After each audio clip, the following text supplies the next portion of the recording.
Cecil Perdium was notorious for being the unhinged and boorish successor to Count Perdium. You might think of our protagonist as some spoiled brat, but nope, that's not the case. At least not anymore. And the strongest knight in the north, Cecil's current opponent, is finding this out the hard way. The bearded man can barely believe his eyes as he's getting his ass whooped by this so-called useless son of a gun. Cecil Perdium, on the other hand, casually makes his way to the man and asks if he likes the surprise. Of course, this infuriates the bearded man's fragile knight ego as he realizes this was all a trap. Cecil doesn't hesitate to own up to it. He reveals that he knew everything from the start. He knew how many soldiers there were, who the spies were, and the forces who helped supply these soldiers to him. He knew literally everything. The bearded man trembles in disbelief, shouting that he never revealed this secret plan to anyone at all. But just as the man dares call Cecil a weakling, Cecil stomps his foot onto his ugly face, shutting him up entirely. Cecil confidently suggests he come and attack them as many times as he wants because he will win this one and the next and every war going forward. He loses his helmet and smiles, saying that it is because he has a plan. A year ago in the kingdom of Lathania, Cecil Perdium was bestowed by the heavens another chance at life. He trembles as he wakes, shocked that he's alive when he shouldn't be. He was supposed to be dead. The last thing Cecil remembers is being in the middle of a losing battle. He had ended up wounded by Aiden, one of the continent's top 7 noble knights. Cecil was a mercenary king and also one of the top 7. Aiden asks for Cecil's last words, to which he says his only regret is he couldn't see his revenge through. He glared hard at the dirty bastard, telling him to go ahead and kill him. Aiden just scoffed, calling him an arrogant fool. He pointed his sword at Cecil, revealing discreet stuff about his household. This takes Cecil aback, and he questions how someone from a different kingdom knows this. Aiden says it is no surprise, as there was a point when he searched for Cecil everywhere. He then grins, revealing it is because they joined forces with Duke Delphine to destroy Cecil's family. Cecil's eyes widened in utter betrayal. Turns out there was someone else behind House Perdium's downfall aside from the Duke. Aiden scoffs, saying that it would be a wasted effort too. Explain it all to someone who is about to die, so they should put an end to this. Enraged, Cecil curses Aiden, vowing that he will never forgive him. But Aiden, being the villain that he is, obviously did not care about the dying man and went on to behead him. Therefore, Cecil is certain that he died. But here he is, with his head still intact. Cecil continues patting his head as he stares at his reflection in the water, wondering if it was all a delusion. But as he looks at himself closer, he observes how much younger he looks. He wonders if he has been captured by some mages as their lab rat.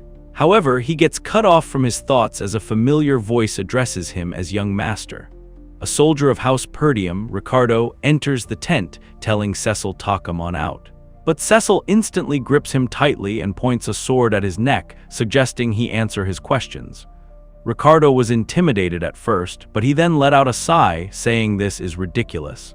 Cecil could not help but wonder how this man can be so calm when he is being threatened. Ricardo instantly shoves the boy away, revealing that he fell asleep earlier after throwing another tantrum. He asks if he slept so hard that he forgot about it.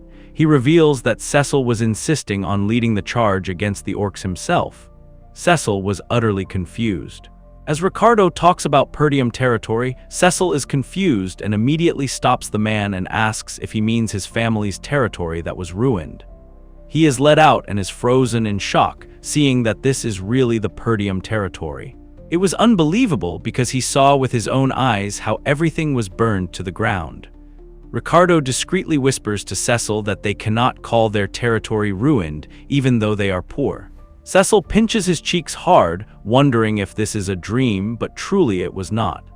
He begins to process everything about how he looks younger and their territory is still standing, which must mean that he has returned to the past. As a child, Cecil resented his family for being poor. His immature behavior, born from a sense of inferiority, often led to unfortunate incidents. And as time passed by, everyone in his family began to avoid him. Eventually, Cecil ran away from home, unable to handle the criticism. And years later, Cecil became a mercenary. He survived countless battles, building up his skills and reputation. He then returned to Perdium to make up for his past mistakes, but by the time he arrived, their territory already lay in ruins, and so he lost everything. But it is all still here now. Cecil snickers at the absurdity of him being brought back to the past that he feels like bursting into a song, but he knew this is too early to celebrate. Ricardo had told him earlier that they were here to fight orcs. How could he ever forget this day? By the end of today, most of the soldiers of this expedition will be dead. At the time, Cecil insisted on joining the forces sent out to eradicate some orcs that had been sighted. Only 3 orcs were reportedly seen, which made Cecil believe that he could lead their forces without any issue despite his lack of experience. But in reality, more than 24 orcs showed up, causing their forces to be nearly wiped out due to his stubbornness to lead them. But the orcs did not have a particular strategy, so they should be able to win if they start preparing right away. The problem is that no one will listen to the spoiled brat they believe Cecil to be. He gets cut off from his thoughts as a treehouse suddenly crashes in front of him. The soldiers immediately become alert and look behind to see dozens of orcs rampaging their way towards them. Cecil was taken aback as he did not remember them charging in this quickly. The orcs instantly overpowered the soldiers. The expedition commander instantly tells them to stay calm and get into a defensive formation. He had not expected that they would be ambushed like this because they were not ready to fight at all. After all, there are way more orcs than what they were told, and at this rate they will all be wiped out. He was so lost in his thoughts that he did not see an orc making its way towards him and attacking him. Before he could have a chance to react, the orc begins to throw an axe towards him. However, he is pushed away by Cecil, who makes his way towards the orc to the commander's shock. Within seconds, Cecil swings his swords and kills the orc. Everyone around him was astonished.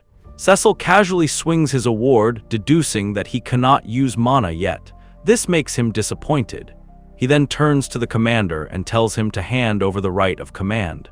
Out of the blue, another orc roars its way towards the 2 men. Commander shields Cecil, telling him to fall back while he takes over.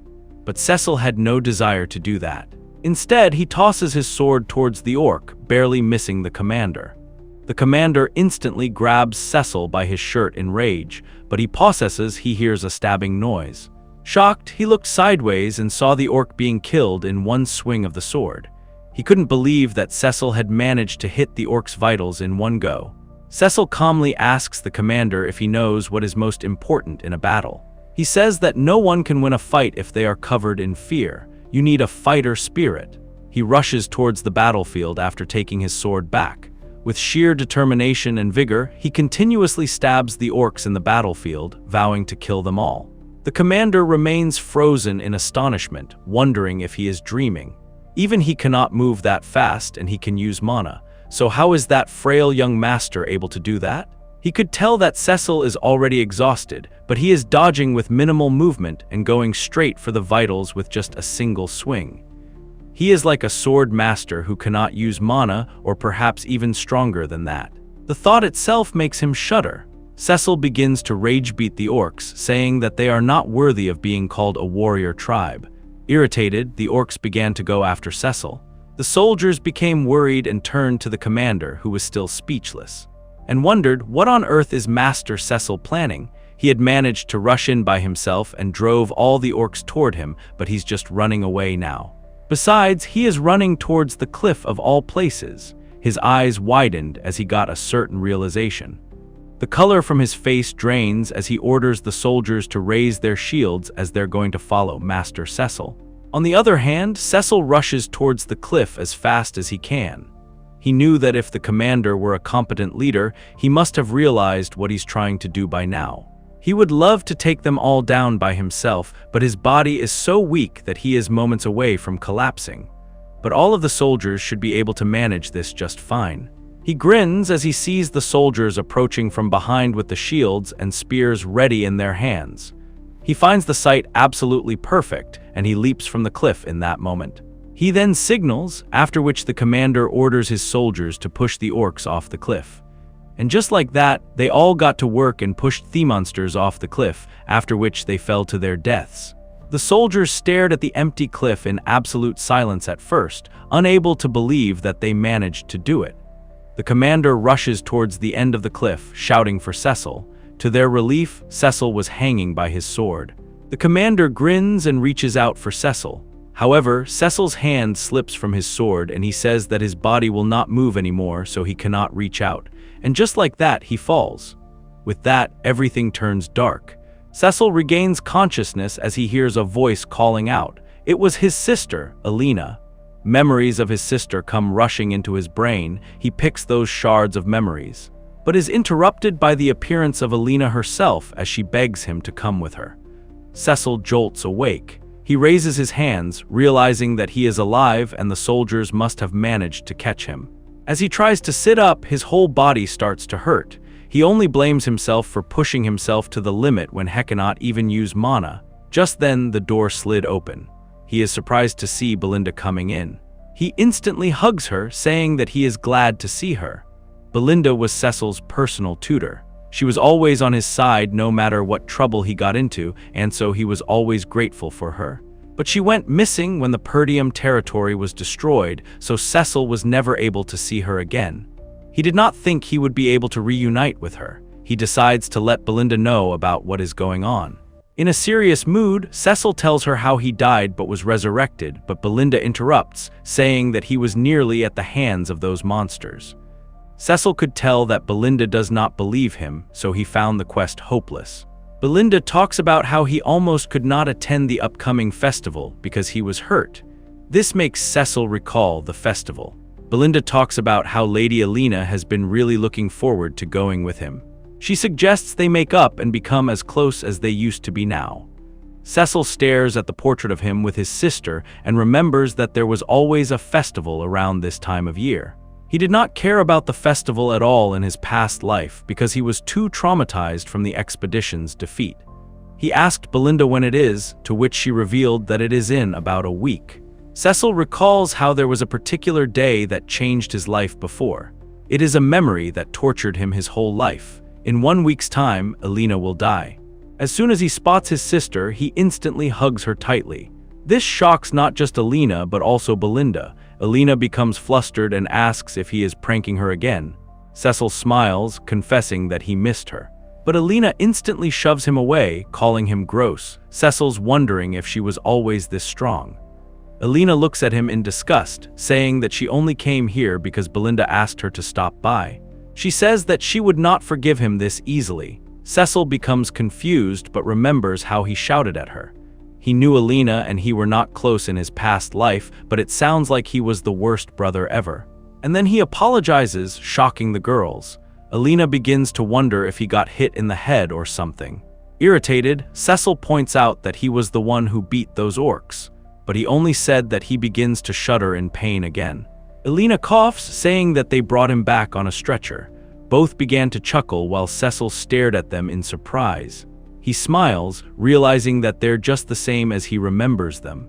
This makes him regret wasting his life like that before. In his past life, Cecil refused to go with Alina when she asked him to join her for the festival because what happened to the expedition had ruined his mood. That was the last time he saw her.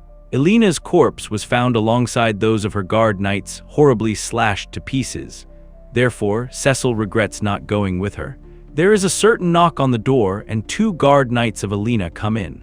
They apologized, saying the servants have asked Alina to oversee the supplies for the festival preparations. Confused, Cecil asks why she would be in charge of that. Belinda answers that he's always horsing around, so he does not know. She says that the workforce is quite slim in Perdium territory. Cecil was surprised, but he guesses he did not care about these things at all back then, so he had no idea. Alina begins to leave but pauses as Cecil volunteers to help. Cecil continues protesting that he can help out, but Alina suggested he go away as he is making everyone here feel uncomfortable. Cecil remembers how Alina's corpse was discovered in the slums pretty far away from the festival grounds. That means she was lured out there or dragged away against her will, and in order to find out what was going on, he needs to look into the state of things at the castle. As the two continued to fight, Fergus approached them. He introduces himself to Cecil as a loyal knight, revealing that he came running when he heard the news that he had been beaten by the orcs. Irina takes this as an opportunity and asks Fergus to take Cecil back to his room. Cecil was irritated as his terrible reputation was such a pain. He decides to give an entry, finding out what he can during the week. He asks Fergus to take him to the training hall in their castle, as he wants to train. Fergus was surprised but obliged. Cecil was shocked to see the training grounds in such good condition. He knew he should be able to train her just fine. He never even dreamed of such a nice training hall back when he was the Mercenary king. Circus confesses that he took care to keep this place in shape, just in case Cecil wished to use it one day. He smiles, averting his eyes, saying that while Cecil may have gone astray, he knew deep in his heart that it will not be forever. Cecil's eyes widened as he realized that Fergus must have been holding out hope in his past life too. This makes him feel bad. Cecil pats his shoulder, telling him to live a long life as dying is the worst. Fergus laughs, saying that he speaks as though he has already lived a lifetime. Cecil grins, calling him sharp, and reveals that he was actually brought back to life after being killed. But Fergus does not take him seriously and tells him to stop. Cecil tells Fergus to excuse himself, saying that he is going to start training now. At this age, Cecil had thought that everyone around him was his enemy. But really, he just was not looking. He gathers his thoughts together, realizing that the festival is in a week. He remembers that the son of another nobleman was blamed for Alina's death. This forced Perdium into a territorial wall, which ultimately led to its downfall. In other words, Alina's death is the trigger for their family's role. In that case, he will just have to make things right, starting with this. For now, he knows he needs to train his body, but the problem is that he does not have much time at all. At the very least, he needs to be able to wield some mana. Mana is a supernatural resource that allows humans to go beyond their physical limit. Most people have difficulty detecting and drawing it in, but even amid the chaos of war, Cecil was able to train with mana. The key is to connect each particle of mana floating in the air and wind it all up like a ball of yarn to condense it. Cecil has survived thousands of battles, making it easy for him to create a mana core. But if that were all, he would have never become one of the 7 strongest men on the continent. In his past life, Cecil happened to come across the first half of a magic tome, which inspired his technique. If you add more mana to the core all humans are born with, binding them together, your power can increase dramatically. But as Cecil applies that technique, he begins to spurt out blood.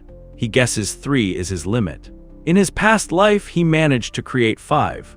While this technique allows him to unleash explosive power, it uses up an enormous amount of mana. This was the problem that led to Cecil's defeat against Aiden. Aiden charged in with an order of knights when he had already depleted all his manpower. If they had fought one-on-one, he would have won. This technique has always been unstable, but Cecil thinks it will do for now. Right now, time and youth are on his side. He internally tells himself that he will be the one to decapitate Aiden. He will make sure that Duke Delphine and everyone hiding behind him are crushed by his hand. A week passed by and the day of the festival arrived. The territory was filled with the hustle and bustle of people. Cecil gathers his things, and with full preparation, he makes his way towards the festival. Alina was surprised to see her. She points out that he has been acting really strange lately and that she heard he did nothing but train all week. Cecil groaned, saying, "What is so strange about the successor to a House of Knights training?" Alina scoffed, saying that he never cared about anything like that before. Amused, she even points out that he even told their father that he is irritating and he should hurry up and hand him his title. She laughs, saying that she prefers this side of him. It's like he is back to his old self. In the past week, Cecil has realized that his actions are already changing the attitudes of the people around him as well as the future, little by little. While the overarching flow may stay the same, Cecil cannot predict every little change he causes. While he may know the future, it is up to him to use that knowledge wisely. He has to adjust to every situation as it unfolds, and Cecil was more than ready to do that. He goes with Alina to every stall at the festival. But he keeps his guard on and remains alert. Nothing has happened yet, and the festivities are almost over. He wonders if it is because he is with Alina. All of a sudden, the knight suggests to Alina that a friend told him they are doing something new in another neighborhood this year. And so Alina goes off with them. With this, Cecil realizes that they were the real traitors. Jamal and Philip were Alina's guard knights and had been charged with her safety ever since she was a small child, making them the most trusted individuals of the Perdium territory. In the past, they were said to have been killed while trying to protect Alina, but now Cecil knows the truth about them. The two knights bring the two siblings to an empty area. Alina becomes confused as there was nothing here. Jamal scratches his head awkwardly, saying that they must not be ready yet. Alina becomes annoyed, saying that there is no way anyone is performing here. But Cecil was getting what was happening. It might look like any other abandoned street, but they have placed obstacles in the way to block all exits. It's cleared the set to set this up. He's cut off from his hearts as Alina furiously grabs his shoulder, suggesting that they leave. Jamal tries to hold her back, but she wouldn't give in. Cecil was surprised by how strong she is and asks if she works out. He only earns a bombastic side-eye from her. Her path is blocked, however, by Philip, who suggested staying for a while. Alina flinches in fear at his sudden change of demeanor. She looks at the two knights, pointing out that they are acting strange. Jamal sighs initially and then begins to snicker, saying that they accepted a very good deal. Alina was stunned. All of a sudden, three hooded figures make their way towards them. The man in the middle, Frank, smiled, saying that the knights had filled their end of the deal.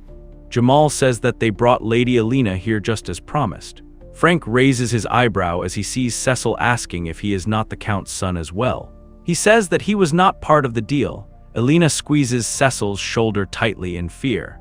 Jamal snickers, saying that they will throw him in for free, who came along like a fool, unaware that this would become his grave. Cecil casually steps forward, telling Jamal that he sold them out, but he won't get away with this.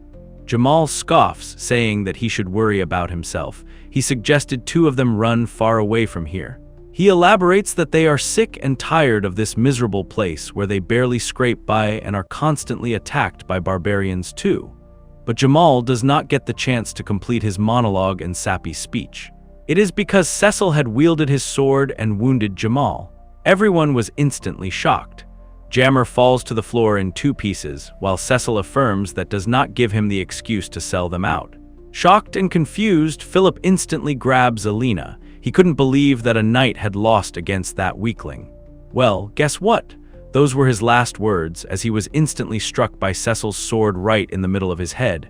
The two hooded figures behind Frank began to question if this is the Count's son. They had heard the boy had no combat experience or training whatsoever. Frank says that the boy looks like him at least. He had noticed how the boy had been able to take down two knights in mere seconds, and his attacks were infused with mana. Alina begins to tear up, asking Cecil what is going on. But Cecil does not reply, and instead he knocks her out, telling her to rest for a moment. The three men began to approach Cecil and hang him for saving them the trouble of killing the two knights. Frank smirks, asking if he has been hiding his abilities. Cecil grabs his sword again, saying that it does not matter. He begins to observe the three enemies before him. He concludes that the two next to Frank will be easy, but the one in the middle has much greater levels of mana oozing from him. He decides to keep this fight short. He asks the men who hired them. Frank says it does not matter, as he is going to die any minute now. Cecil says he did not expect the man to answer him right away, but he will want to talk soon enough. With this, Cecil activates his mana and prepares to fight. Frank suggests the men keep Cecil alive and ties him up to make his father lose his mind with grief. The more pain they were in, the more exquisite their corpses will look after all. The two sidekicks began to rush their way towards Cecil. However, Cecil had not come empty-handed, and the launches of firecrackers midair. It distracts one of the men, and Cecil takes his chance to stab him. The other man tells Cecil to stop playing dirty little tricks. They clashed their swords together, which ended up with the man being slashed apart into pieces. Frank comes at Cecil from behind. Cecil must have expected this surprise attack, as he managed to dodge it. Frank would not believe this, as he had tried to hide his presence completely. He also clashed his swords together in a vigorous battle. Frank almost lost his head, but he managed to block most of the damage with his mana. Frank says that he does not know how Cecil managed to learn the strange style of fighting at such a young age, but he cannot be beaten with that amount of mana. He tells Cecil that he will die here regardless. But to his astonishment, he sees the boy smiling confidently. In a matter of seconds, he is overpowered by the boy. Cecil kicks him in the face and moves back. Frank scoffs, thinking that Cecil had withdrawn from the fight. But he suddenly starts to cough up blood and falls to the ground. He becomes confused, wondering what had happened. Cecil slowly approaches the man, saying he did not know back then that Alina was killed by someone else. But now he knows it was this guy, and he would make him pay. Cecil instantly activates the third core, shocking Frank, who wonders how he amplified his mana this much. Cecil does not answer him and immediately springs upon him. Frank tries to dodge his attacks as best he can, but his hands are throbbing just from blocking them. However, Cecil wasn't planning on stopping any soon. Frank still does not get how the boy was able to become this much stronger, even if he amplified his mana. He has never ever heard of a technique that amplifies your power so drastically. It's like Cecil is a different person entirely. Eventually, Frank's sword breaks into two. Cecil sees the opening and stabs Frank ruthlessly. He then pushes him to a wall, suggesting they continue where they left off. He then interrogates, asking who hired him, but Frank did not want to end this like that. He fishes out a hidden weapon from his hands, deciding to at least finish the girl. But to his utter shock, Cecil takes note of it and prevents him. He warns Frank to stop playing dirty tricks and answer his question. Frank was terrified to see strings made of mana, which made him unable to move. Cecil continues to push the sword deeper into Frank, saying that he is unable to heal himself if his mana core is destroyed. Frank begins to wail in pain as he notices his mana dispersing. He asks Cecil if he has lost his mind, reminding him that the mana reflux could lead to an explosion that takes out this whole neighborhood. But Cecil scoffs, saying that only applies to the unskilled. He confidently says that he can make it work, intimidating Frank. Frank could tell from his expression that the scumbag was not bluffing. In that moment, he knew he would die and revealed that it was Count Desmond who hired them. Apparently, the Count needed an excuse for House Perdium and House Diggled to go to war with each other. In Cecil's past life, Duke Delphine always left the dirty work to less powerful houses that were under his influence. After getting the information he wanted, Cecil stabs the man to death. But Frank tells him that killing him will not change a thing, as he has already made sure House Diggled has a reason to start a war. However, Cecil shuts him up, affirming that he actually died once before and came back to life, so things will be different this time. With that, he manages to dissipate Frank's mana, killing him instantly. Covered in blood, Cecil looks back at his dozed-off sister. He finally lets go of his sword and sighs with utter relief.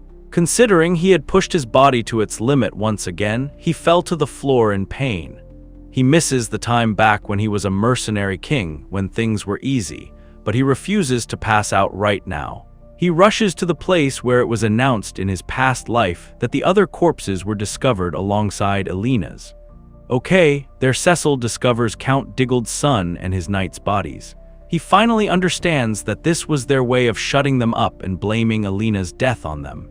He knows that as soon as this is discovered, a territorial war will break out. Therefore, he decides to get rid of these bodies. He pulls out a firecracker and burns down the place, hoping things won't go the way Frank had planned. As he takes Alina to safety, he is unaware of a hooded figure stalking his every move. A messenger reveals that the assassin sent to Perdium failed. Murmurs filled the round table meeting. They couldn't believe that Frank, the strongest member of the intelligence unit, was killed. The messenger reveals that this was all Cecil's fault. The others could not believe him, as they knew Cecil to be a lost cause, are notoriously useless. But the man reveals that Cecil was completely different from what they knew about him. He reveals the horrors he inflicted upon their men. He begs for another chance, but the men were furious and refused to give him a great chance, chanting that they get rid of him. But the male leader orders for silence. He hears out the messenger who vows to destroy Cecil. Upon inquiry, he says he knows the perfect candidate who will take him down in a duel. He reveals his name to be Cain Loges. Apparently, Cain is well known for his overwhelming strength and massive build, making him the greatest in terms of brute strength despite his young age. The messenger confidently says that no one in the north is able to best his sword. On top of that, Cain happens to be Cecil's cousin, so it will be easier to stage their encounter. Everyone turned silent. The figurehead threatens to kill him if he fails once more. With that, the man promises not to disappoint him. The scene shifts to Perdium's training hall. Fergus witnesses the young master growing stronger every day. He was especially taken aback by his ability to produce a mana thread. It is a technique Cecil used every day back in his past life, but he is not strong enough now to use it very well unless he makes one of his mana courses erupt. But if he minimizes how much mana it takes by just making one single thread, he has no problem using it with his current capacity. Fergus confesses that he has never seen anything like this. He knows that up until recently Cecil was not able to use mana and never even trained. So how did he come up with the idea to use mana like thread? Fergus gets to the point and says that he came to thank him for protecting Lady Alina.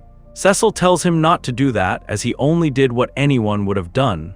They then leave to eat. A few days passed after the incident. The rest of the festival was cancelled. Guard knights attempted to sell the Count's daughter, making this a serious issue after all. Alina pouts, saying that everyone thinks she is lying when she tells them Cecil saved her. Cecil tells her to let them be, as they will not believe him anyway. Belinda was still enraged about Jamal and Philip being traitors. Cecil had managed to keep Alina alive and stop a territorial war from breaking out for now. But he is sure those comebacks will continue to target their territory. He knows he will not be able to stop them by himself forever, and he needs to gather up a force of his own. He is cut off from his thoughts as a maid enters the dining area with their meals. Cecil decides to get an idea of their finances first, but he got that idea very quickly as the maid revealed his meal to be a loaf of bread. Soon the season here will be protesting voices outside demanding compensation from their house for the losses incurred by cutting the festival short. They complain that the rich scumbags gave nothing for the commoners. Belinda looks outside, barely expecting this to happen. Cecil remains confused, making Belinda sigh. She discloses that many of the merchants in their territory rely on the tourism from the festivals throughout the year to make their money. Until last year, it was just enough for them to get by, so it is no wonder they are so angry about cutting the festival short. Cecil had no idea they were struggling with his heart, and he knew this was bad. The merchants are bound to get violent if things go on like this. He asks Fergus what the soldiers are doing and orders them to keep the peace. But he is stunned when Fergus reveals that they do not have any. Apparently, most of them have gone over to the post by the monster forest to rebuild it after the last orc attack.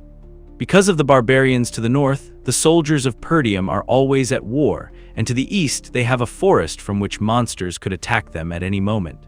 They are both short on money and soldiers. Cecil finds the situation ridiculous. He decides to have a word with Belinda and takes her elsewhere. He confirms if she is the one managing his allowance and everything. He suggests they use that to calm down the merchants for now. Belinda chuckles, saying that he does not have any. She reminds him that his lordship cut him off because he kept wasting all that money. After some thinking, he asks her to lend him some money, but Belinda smiles, saying she does not have it. Later, Cecil begins to ponder over the condition of their territory. Without any capital, he knows he will not be able to do anything despite his knowledge of the future. Thus, he needs to secure some funds first. He cannot remember whether there was anything worth any money in their territory. He is distracted as Ricardo suddenly bursts in. He had an intense look on his face and he was panting, making Cecil curious about why he was in such a hurry. With a worried expression on his face, Ricardo reveals that Kane is looking for him. Cecil reaches the training grounds to see the commander of the soldiers being beaten to death. His eyes widened in rage as he spots his cousin, with the build of an athlete for sure. One look at that smug-looking face and Cecil could remember who he was. He was the successor of Count Loges, who has been allied with House Perdium for many years, Kane Loges. Back then, he was Cecil's only friend and enemy. Cecil questions Ricardo about what happened here. Ricardo hesitatingly reveals that they came to investigate because they were alerted of a commotion at this pub, but they arrived to find Master Kane with one of his guard knights. He recognized them and asked them whether the rumors about Cecil were true. The commander told him about what exactly happened, but he began to beat him up for lying. Kane snickers upon hearing the story, saying that he cannot say it like that.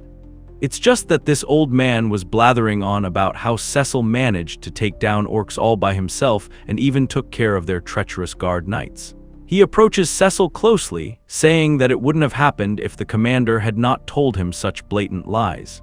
Cecil wasn't surprised by his attitude, as this is exactly how Cain was. He always treated Cecil like his underling. Whenever he came to the territory, he would cause all kinds of chaos. No one was able to stop him since Cecil was practically subordinate to him. But no one actually looked down on Cain. Unlike Cecil, plagued by his sense of inferiority, Cain was always praised for his overflowing confidence and charismatic demeanor, befitting of her successor. And so, since it was always compared to him, he laughs as he remembers those times. Cain becomes amused and surprised because by now Cecil should have attacked him already for calling him a liar. Some time ago at Loge's manor, a hooded figure approached Cain, telling him to kill Cecil. If he succeeds, the man's master will support House Loges wholeheartedly. Cain had replied that taking down that fool is not a problem, but Cecil is the successor of a noble house as well. The man said it will be easy to manage if he simply challenges Cecil to a duel and makes it look like an accident. He promised to accompany him disguised as his guard knight to advise him, so there is no need to worry. A chance like this does not come every day. Cain remained speechless, as he did not expect anyone to ever ask him to kill his own cousin. He smiled and agreed to the deal. Back in the present, Cain wonders if they're trying to get Cecil out of the picture before he becomes a problem, considering he seems to have changed lately. He settled down and asked Cecil to bring him everything he had prepared for him. Cecil becomes confused. Cain reminds him that the festival has been cancelled, so they ought to celebrate and lighten the mood. After all, they were always in agreement when it comes to things like this. He says this by addressing Cecil as a friend. Cecil frowns, saying that he does not mean that. He remembers how his cousin always ordered him to get him booze and women when he came by. He scoffs because obviously he would not do that now. He only did that back then because he did not want his cousin to beat him up again. So whenever he came by, Cecil had to use all of his money to accommodate him. That is how he ended up getting cut off by his lordship. A sudden realization dawns upon Cecil, a way to make money. Cain jolts him out of his thought, telling him to hurry up. Cecil agrees but coldly says that he owes him something from before. He says that everything he paid for all rounds up to 1,000 gold. Cain, he says all of that would hardly be 100 gold, and besides, he did all of that because he was grateful that he was his friend. Cecil says that is hardly called a friendship and he was just being his lackey. He coldly asks Cain to pay before he crushes him. The room was filled with utter silence. No one dared to speak. Ricardo stared at his master, wondering if he had gone mad. Cain, his face turned dark, stands up. He remarks that Cecil is talking back to him because he loosened his leash a bit. He calls him nothing but a useless leech and a liar. He is about to punch Cecil, but he casually dodges it. This only enrages the man and he goes for a punch once again. However, Cecil immediately punches him in the rib. Before he could have the chance to react, Cecil punches him in the face this time. But this time the man is able to block it. However, Cain falls to the ground, groaning in pain. His right-hand man tries to hype him up to get up again. In the meantime, their fight had grabbed everyone's attention. They couldn't believe that Cecil had actually managed to put up a fight. Cain turns to the right-hand man and discreetly whispers about how he is acting. The knight grins back, saying that he made it look like Cecil is the one at fault here. He says this is more than enough of a reason for him to challenge him to a duel. Cain thanks. This is John's chance to gain a powerful supporter, and he needs to impress him by succeeding. But before he could challenge Cecil to a duel, Cecil was the one who challenged him first. He points out that Cain insulted him, the successor of House Perdium, in front of his people and tarnished their nobility by assaulting one of his knights. Cain smiles creepily, saying that he always knew Silver was a fool, but he did not think he would dig his own grave like this. And so he accepts the challenge and draws out his sword. Cecil only smiles back in confidence. He asks Ricardo to bring all the merchants who were protesting by the castle here at once and tell them this is a chance for them to make a lot of money. With the festival suddenly cut short and the festive mode dying down, there must still be a few tourists left in the territory who have not left yet. Tourists who are eager to spend their time and money. Cecil is certain of that. And if they were to hold a grand event to entertain them, it would be pretty awesome. And so the duel between Lord Kane and Lord Cecil was announced, with people who were told to place their bets. Everyone was cheering for Lord Kane, betting everything on him, as they had no doubt that he is the one who will win. Cecil could tell what their real reason behind this duel was. Before the duel could start, a hooded man stopped them. The man responsible for the bets reveals that not a single person has bet on the young master Cecil. Murmurs fell on the crowd as they all talked about how the outcome was obvious. Kane laughs, telling Cecil that even his people are against him. The crowd was filled with laughter until one man made his way to the betting table and placed a sack of coins. It was the commander who bet on young Master Cecil. Cecil couldn't help but smile. Belinda and Alina also make their way to the table and she bets on her brother. This shocks all the people present in the training grounds, including Cecil. Belinda had tried to stop her, but to no avail. With this, the fight begins. Standing upright, Cecil swings his sword. He tells his younger cousin to come at him. Kane does not waste a second and leaps towards him. The swords clash together, and Kane growls that Cecil cannot act like he has a reputation to uphold. Cecil continues to dodge his attacks. Kane, it's powerful, that is for sure. Even the crowd was praising how a single hit will be enough to take anyone down. Belinda and Ricardo were stunned. The hooded man knew it is too late to stop whoever the opponent is. As soon as Thigh cross swords with Kane, they have fallen into his trap. Once they experience his overwhelming power, they get consumed by the thought that they have no chance to counter his attacks and only focus on evasion. The opponent ends up tiring themselves out, leaving an opening and meeting their end. That is how Kane has always won. Kane laughs at Cecil for dodging like a cute little rat. He continues attacking Cecil, and with the swing of his sword in the anti-clockwise direction, he manages to throw Cecil away. Cecil comments that he meant to go easy on him, but he went too far. His eyes glowing with vigor, he gathers mana into his legs to jump back. This surprises Kane and the hooded man. Cecil says that Kane must have thought he was the greatest swordsman because everyone bowed to his brute strength. He smiled, saying that he will help his cousin face the truth. Kane becomes irritated by his remarks. He says that Cecil cannot do a thing and swings his sword once again, but Cecil instantly kicks it away and jumps. He continues dodging the man's attacks and stomps onto his sword. This prevents Kane from attacking, and Cecil takes this chance to slit his throat. Everyone gasps simultaneously. They couldn't believe that Lord Cecil had improved so much and regretted betting everything on Lord Kane. Alina remains proud while the commander smiles in satisfaction. Kane notices that his wounds are shallow when Cecil could have cut him deeper. This makes him wonder if the scumbag held back. He couldn't believe that the weakling had grown strong. Cecil smiles and tosses his sword away, saying it is no fun when their skill level is so different. He says he will use his bare hands going forward. Kane glares at him furiously, as he could not believe his words. Cecil says he feels like teaching him a lesson now with his fists. As he pulls his sleeves up, Cecil suggests fighting unarmed, and in exchange he will bet Kane twice the amount of their original bet. 2,000 gold on Cecil winning. Surprised murmurs filled the crowd. The knight accompanying Kane begins to sweat profusely, unable to believe that Cecil would challenge him to an unarmed duel. He never thought he would be grateful that Cecil is out of his mind, but it turns out that Fade's on their side. And so the people began to place new bets. Some of them think it would be foolish to try and beat Lord Kane in a fistfight, and they bet on Lord Kane again. However, there were some voices who bet on Lord Cecil. Kane decides to use his sword regardless. Cecil smiled, saying that he really does need a beating. He dodges the man's sword attack constantly. He then finds an opening and punches him right below his chin. Kane begins to cough up blood, unable to believe how fast Cecil can move. Uproar filled the crowd as they began to believe that Cecil might win at this rate, but Cecil had just started. Kane couldn't believe that the boy who never dared to look him in the eye before and always did as he was told was beating him to a pulp. Cecil continues to beat him all over again and again without any break. Just when Kane thought it would end, hell only grew larger for him. In the end, his face was swollen like a bruised tomato. Cecil pulls him by the hair, commenting that he feels bad for his father.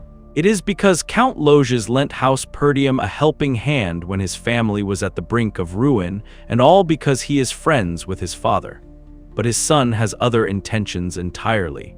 Cain remembers how a few years ago, his father was constantly sending aid to Perdium. He could hear his parents fight as his mother questioned why he kept pouring funds into a territory that is headed for ruin.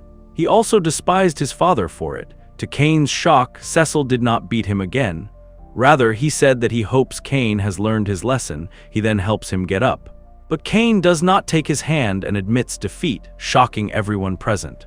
Cheers filled the crowd as they began to applaud Cecil for his victory, but there were some who began to regret spending their money and betting it on Lord Cain. Now, Cecil confronts the strange knight accompanying Cain, suggesting they get to business. He announces to everyone that this man has offered to buy all of them beer and steaks in Cain's stead. The man tells him to take it back at once. But Cecil parts his shoulder, saying this is what he owes him for losing this duel along with the money. That is, of course, 1,000 gold and another 2,000 for losing the bet. He coldly warns the man not to even think of running away, and so the man had no choice but to comply. The next day, a whole treasure chest was delivered to Cecil's room. He stares at the gourd in surprise. He thinks this should be enough to hire a small mercenary band. However, his attention diverts as Belinda and Alina make their way into the room. Alina cheekily asks what he will do with all this money. Cecil asks suspiciously if she wants some. Alina denies, saying she's just asking. Belinda shrugs her shoulders, saying it is obvious where he will use that money, and that is for Lady Amelia's birthday that is coming soon. Alina was surprised, unable to believe that he did all that to leave a good impression on his fiancée. Little do they know that the boy had no idea he had a fiancée. Seeing him all confused, Belinda teases him for acting all shy now. Alina sighs, reminding him that Amelia is Count Leopold's daughter. This begins to jolt some memories into his brain. Amelia Leopold is a noble among nobles who is beloved by her people for her kind personality and humble attitude.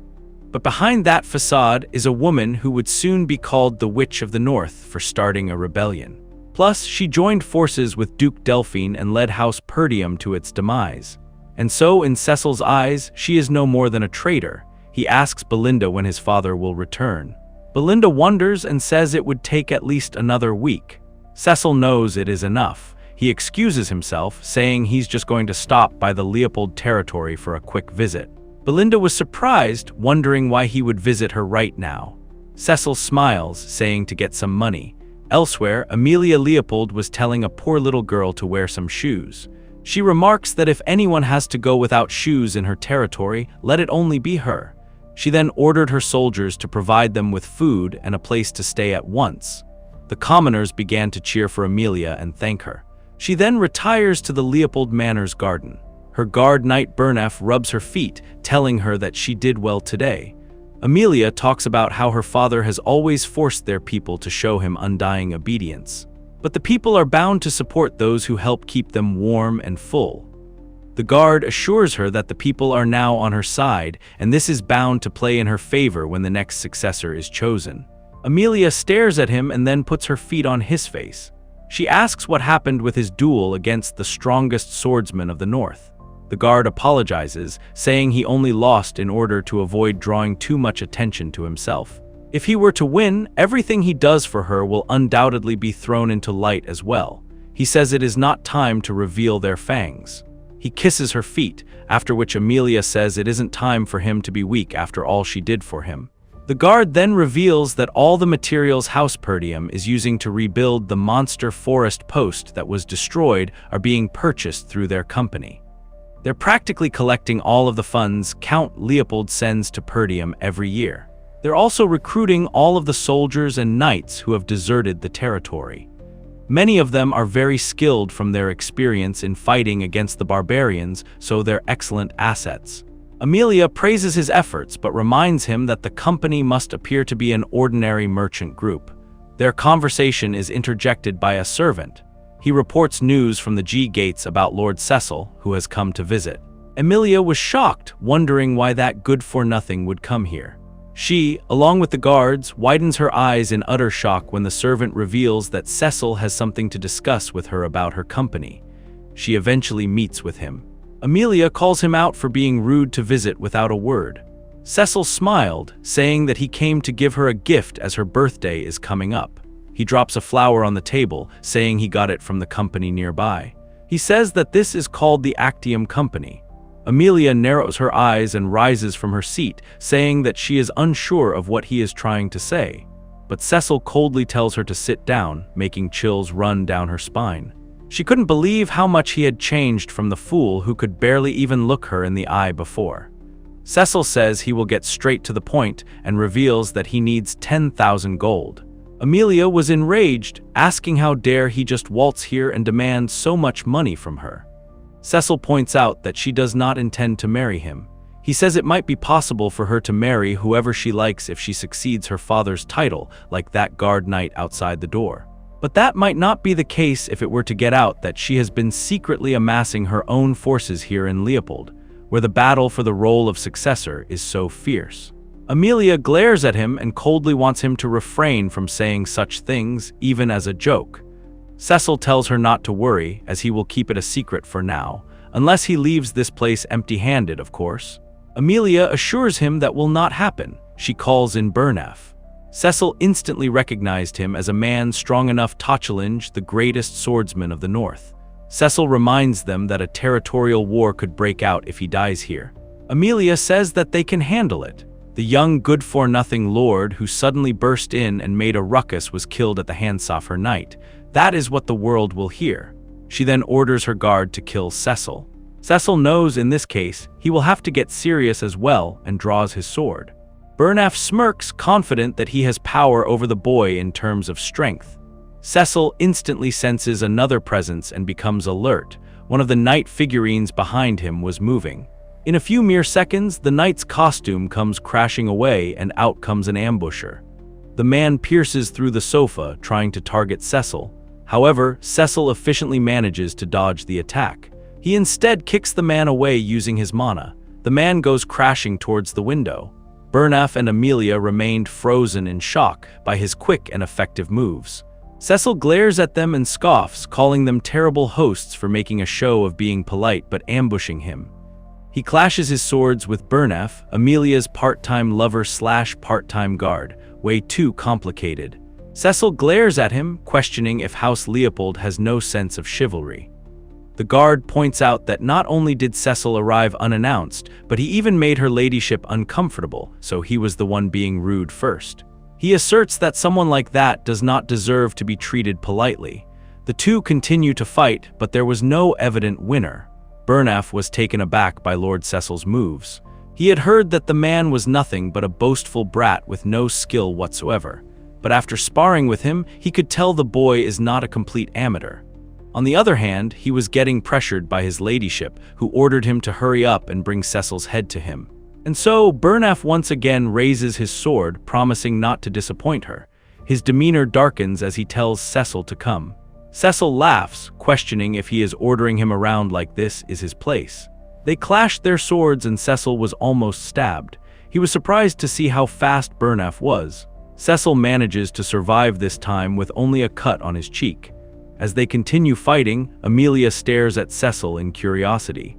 She couldn't believe how someone who was such a spoiled brat matched blades with someone as skilled as Bernaf. The man's moves began to finally make sense to Cecil, but it was still not enough to defeat the powerful man. After a few clashes here and there, Cecil observes that the man is using his mana to resist his attacks. Bernaf comments that Cecil is very different from what he heard. He supposes one can never know someone until they fight them themselves. He points out that Cecil's swordsmanship seems to have come from experience rather than formal training. He asks if he fought the barbarians so much that he has acquired their techniques. Bernaf, who has managed to take hold of Cecil's sword as well, approaches him again. He says that Cecil's technique might work in the chaos of a battlefield, but it will not work against him. His bravado will only get him this far. Cecil sighs, knowing that this guy is a difficult opponent. His short and persistent thrusts that aim for his head are messing up his sense of distance and timing. Plus their difference in stature limits Cecil's techniques from landing. He is not an opponent for Cecil to take on now in the first place, that is for certain. But he does not have much time either. He instantly activates mana threads and aims them towards the man. Burnaf was completely taken aback by the thread. To his surprise, he still manages to pick up a sword from its handle by the thread. He then pulls it towards him, hitting the man in the back of his head. Seeing an opening, Cecil takes his chance to punch the man in his face. Burnaf were still stunned by the move. Cecil wields his sword at the man, who manages to dodge in the first place. They began to clash once again, and Burnaf advised his ladyship to leave the room. It is because he can no longer guarantee her safety if she stays nearby. He was furious, saying that he is done holding back. Cecil smiles, saying that is exactly what he wanted. After all, it has been a while since he has had such an interesting opponent. Amelia dashes out of the room with her cat. She couldn't believe that Cecil had the audacity to humiliate her like this. She wonders who leaked information about the company to him. It is a matter of fact that someone has to have informed him for him to know so much. The rumor is about Cecil defeating the orcs, saving his sister from assassins, and defeating the successor of House Loges. She had thought they were all just rumors. Judging by what she knew about him, she was sure the spoiled brat was either lucky or that it was all exaggerated. But it is now that she realizes it is all true. She rushes outside to see what those guard knights she assigned are doing to let that man in. But the sight that she sees appalls her. All of her knights were on the floor, either dead or collapsed. A hooded figure stood in the middle. The girl turns around and smiles at Amelia, saying that it has been a while. It was House Perdium's maid, Belinda. The lender shushes her up by placing a dagger on her neck. She sees the spider on her face and rips it off. Belinda says she did not think Amelia still kept the disgusting spider on her mouth. She sneered, saying that back when the engagement ceremony was underway, she recalls eavesdropping on a conversation between Count Perdium and Count Leopold. Apparently, when her siblings tried to torment her with spiders, Amelia turned it around on them and got her revenge by raising her own spiders. She asks if she is perhaps trying to overcome that trauma or simply trying to stand out. She apologizes, saying that it really does not suit her, and crushes the spider with her fingers. She then stomps on it, ordering her to do as she says. On the other hand, Cecil was still fighting with Burnaf, but this time he feels something different about the air surrounding them. He could sense an intense, enormous amount of mana looming from the man. Burnaf scoffs when Cecil calls him an interesting opponent. He says that is something a lowly mercenary would say. Cecil scoffs, saying that he is a noble and the man is the one speaking out of turn when he is nothing but a guard knight. They instantly clash swords again, the ringing of steel echoing sharply across the room. The guard knight, spitting venom, calls Cecil an insult to nobility before launching into a furious onslaught. His movements are no longer measured or restrained. Rather, he swings with the full weight of his experience and strength. Cecil's eyes widened for a moment. He hadn't expected such ferocity. It becomes clear that the knight isn't sparring anymore, he is attacking with everything he has. Cecil breathlessly suggests he slow down, but the guard has no intention of doing so. Burnaf manages to slip past Cecil's guard and drive his blade forward. The strike connects, but only shallowly. Cecil had already predicted the attack and twisted his shoulder just in time, turning what could have been a serious wound into a mere graze. That realization makes Burnaf pause. If the boy could anticipate that, then letting his guard down would be suicidal.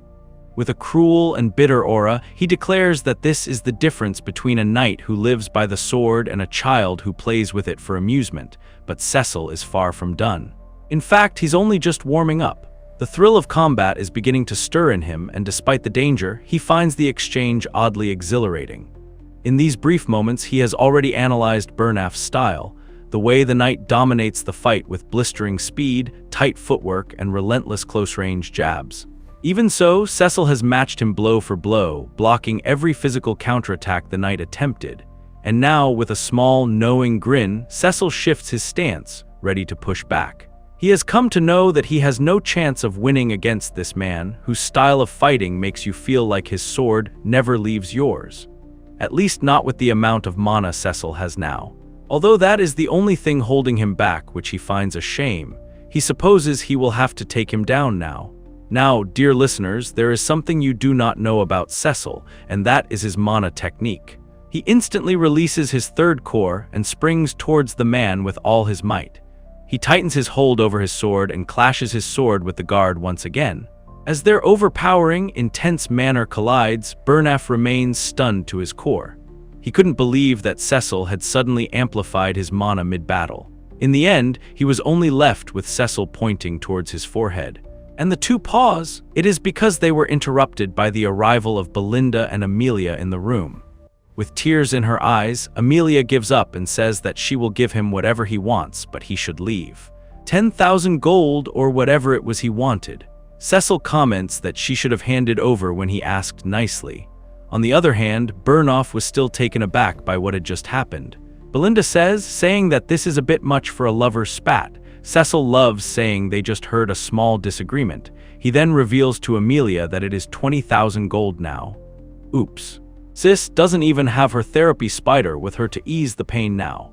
Silence fell on the mansion as Belinda and Cecil left, but it is finally broken by Amelia as she furiously breaks a vase. As it comes crashing down, Burnaf apologizes to her. He explains that Cecil was much stronger than he had expected, and it is his fault for failing to gather more information on him earlier. He reveals how Cecil was able to suddenly release as much mana as an upper-level knight.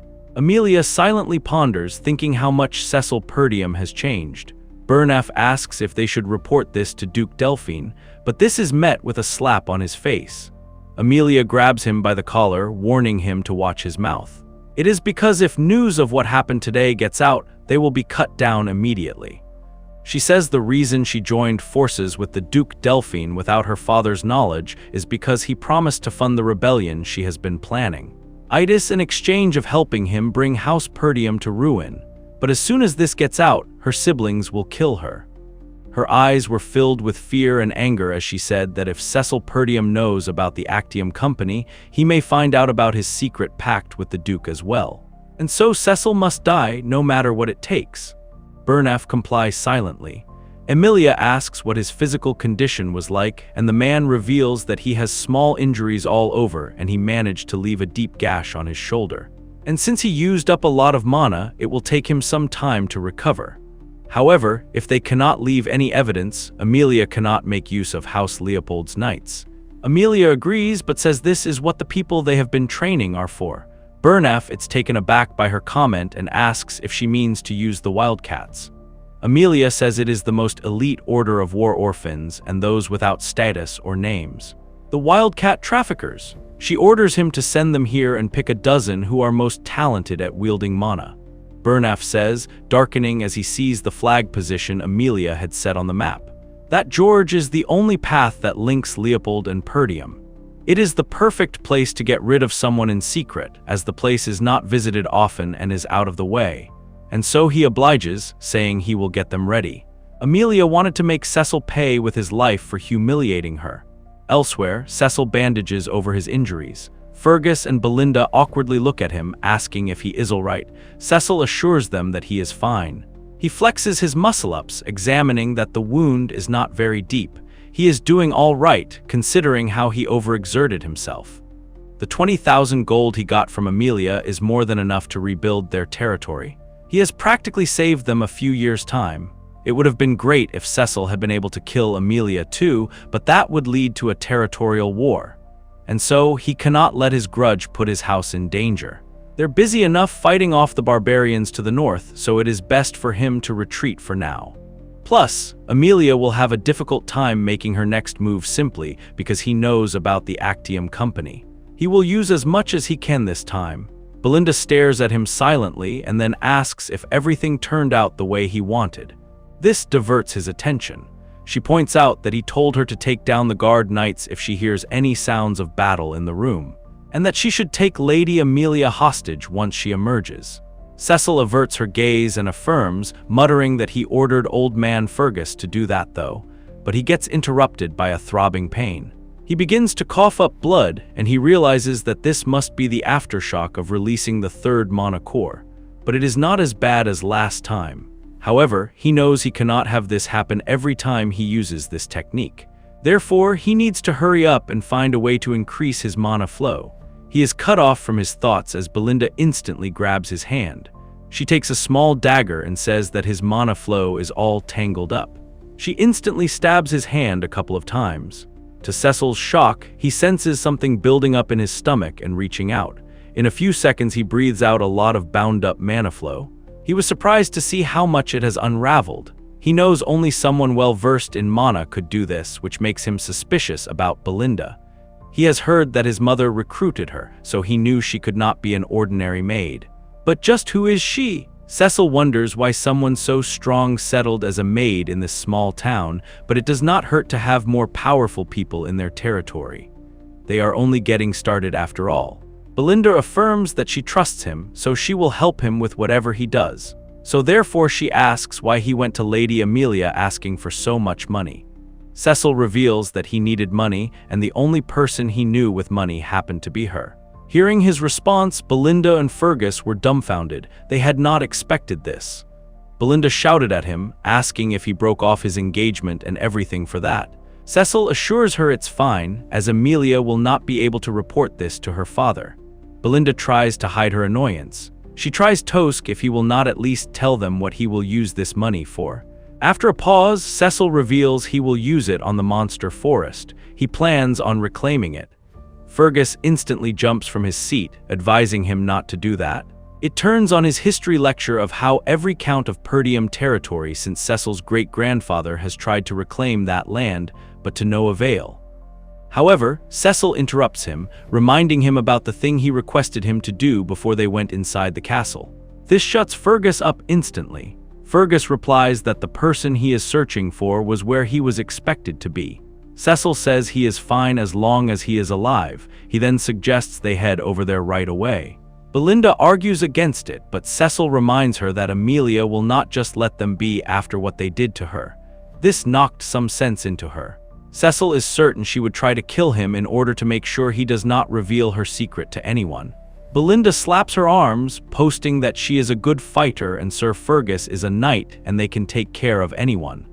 Cecil says that is very reassuring, but it is not her responsibility. He says he needs a frontliner, and that is who they're about to meet. They soon reached a shabby, abandoned place. A silver-haired, hairy-looking man came out asking who they are. They all were extremely shocked and awkward once they saw the man. Belinda becomes suspicious and discreetly asks Cecil if he is certain this is the person he is looking for. It is because he looks more like a dying invalid than a frontliner, but Cecil confidently says that he is the one. The man takes one look at Cecil and points out that he must be a bored nobleman. He suggests he stop wasting his time and leave. However, he instantly stops in his tracks as Cecil calls him out, Gillian, the former Ratatosk mercenary group captain. Gillian instantly turns his head back as Cecil raises his hand, saying he has been dying to meet her.